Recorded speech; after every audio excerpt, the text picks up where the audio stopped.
We talked to you last year here, where you came in wearing this humongous beard. You looked like you had come out of the mountains. Yes, I had a big red beard, yeah. It turns out that you, as you told me then, you were playing an astronaut, and I said, no, you're lying. And you are. I'm playing an astronaut. And that movie, Moon, is now right here with us. That's at Sundance this year. Moon is about what? Astronaut doing what? Moon is about an astronaut, and I guess he's a little bit of a scientist. He's up on the surface of the moon on a space station, mining a product called helium-3. So he's up there. He's been up there for like almost 3 years, and he's going a little batty. You know, he's going a little Robinson Crusoe, a little castaway up there. He's getting a little crazy. And then things start to heat up and get even weirder. This thing is bringing gas. Let's go. Come on.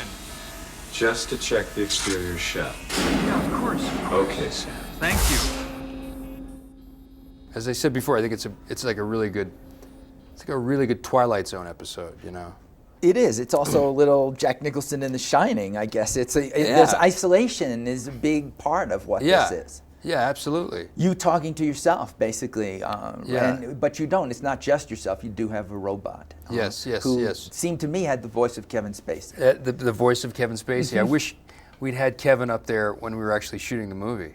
That would have been fun. That never happens anymore. No, that would have been great. Talk a little about your director, this movie.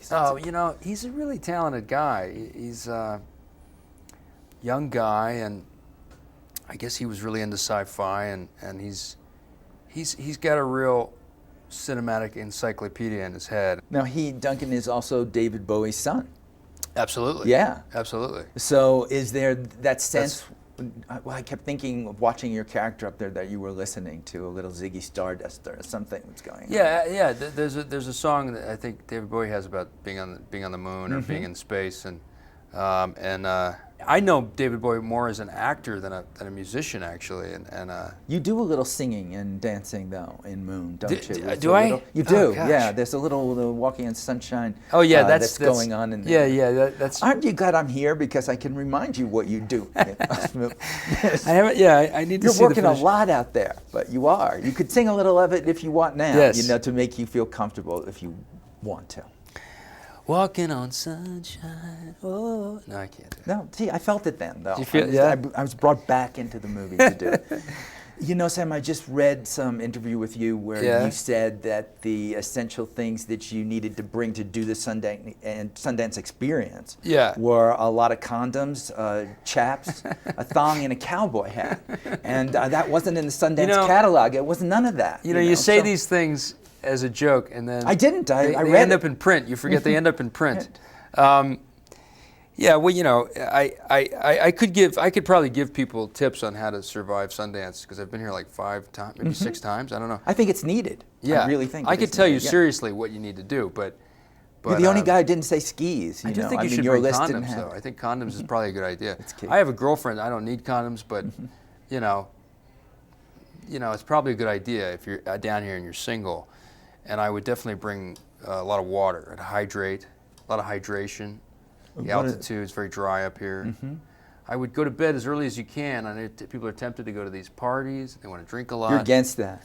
No, that's okay. You're going to have fun, but moderation, It's not a sprint. It's a marathon. You know what I mean? What are the chaps for? And the cowboy chaps hat, is just really of which you're actually wearing today. Just to feel good. It makes you feel good and you look good. I think a good pair of assless chaps can really make you sing in the snow. You know and it's what I mean? okay then to stay in the room when that happens. Yeah. I think it's fine as long as you feel good. It doesn't matter really how you look, but I think people look fabulous in that. So I'm feeling it now. You've done this. You've sung. Well, how are you feeling about what it is that you do now? You've acted. You're producing now. You're doing this. Yeah. How are you different here in 2009 as we begin the Obama years than you were back in '97 when we were doing God knows what? I'm 40, so I think I'm a little wiser and, I think I'm coming into my own. I'm getting to play a lot of the roles that I've always wanted to play. I've always had a sort of a baby face, and I'm starting to maybe kind of start to play men now, which is fun for me because I always felt older than I was, even when I was like 10 years old.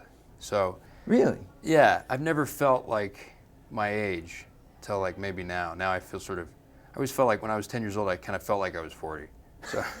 So like. Were you sort of having now a I'm hard getting time as a kid? Were you? Well, I was you were also an outsider. I went. I skipped a grade, or I did it one grade twice, and so I was always a year older than the rest of the kids. So I always felt like a little out of place, you know. I guess I have an old soul. So It should be though. If that now were I'm happening, here. getting younger, and the soul. I feel like should I'm be- getting younger now that I've actually, I feel like I've met in the middle now. Roger Ebert once said about you. He once wrote about you that you were the go-to guy if you wanted to cast somebody who was weird. Well, How do you respond to that? I don't know. I mean, you take what you can get, I guess, right? What was the least? I don't think that's true. I think who would want to play somebody who was just this normal? I'm just going through the motions part. It would be interesting. Exactly. Who wants to play a normal guy? I mean, the most normal guy I ever played was probably in this movie, Joshua. But other than that, yeah, I've played a lot of weirdos. I mean, Sam, it's always a pleasure. It's always pleasure. Thank you.